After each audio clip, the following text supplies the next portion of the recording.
Hello everyone, I'm Ryan Phelan. Welcome to Sports Tonight. So the festive party's over, but our summer of sport is just getting underway.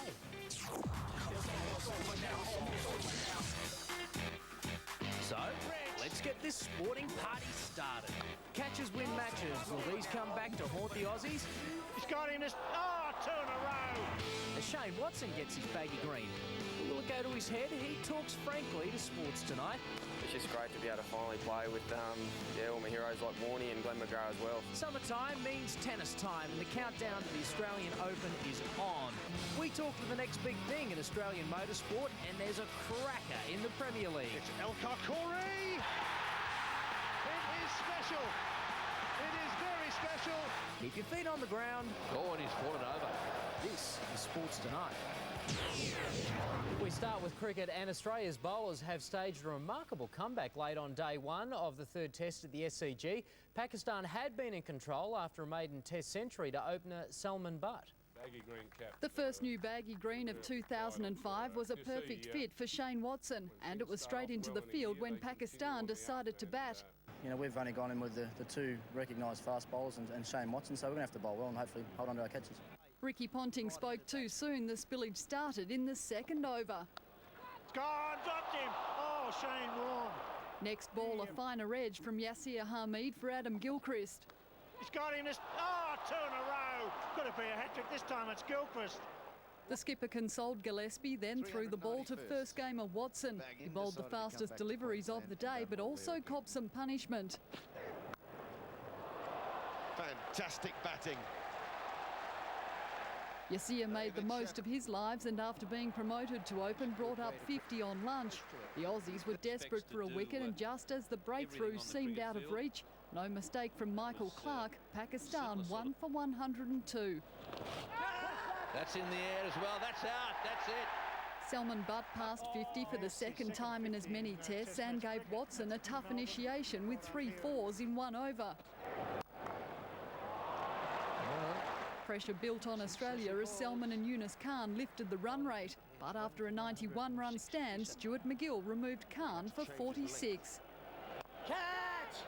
Has to be out. It is out. MacGill gets it. With MacGill getting plenty of turn, the leggies combined just after tea. Straight to first slip.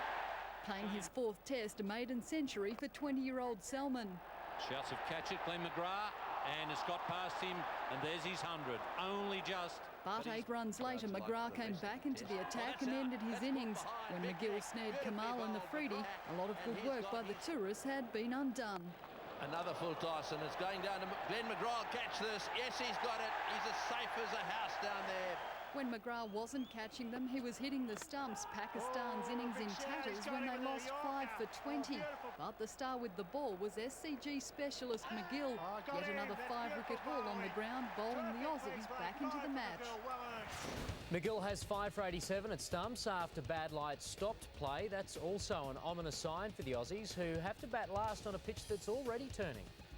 No, I'd be lying if I didn't admit that, there were thoughts, running through my mind from time to time that if I didn't get wickets this game, you guys would all say, well, that's it. There's never going to be 2 leg spinners playing again in the same match.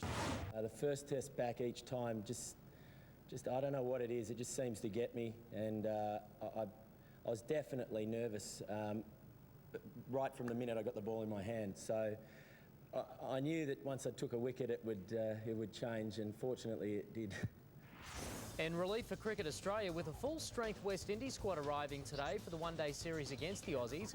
It's the team's first trip under the coaching of Queenslander Bennett King. The players themselves are really quite skillful and have really opened my eyes how skillful they are. So I've got a nice fuzzy feeling in my belly at the moment because there's some really talented people there. The last 3 times that we've played against Australia, we've beaten them in one-day cricket. I think we'll be feeding a lot of that series. The West Indies take on Victoria in a day-night match at the MCG on Wednesday. And Lara has been named in the World 11 to play against Asia in a match aimed at raising millions of dollars for the tsunami victims. So Shane Warne is coming out of one-day retirement for the match. Ricky Ponting, Adam Gilchrist, Matthew Hayden and Glenn McGrath, other Aussies keen to help out. The point region, maybe a top edge. And and without hesitation, it's just been unanimous that the players just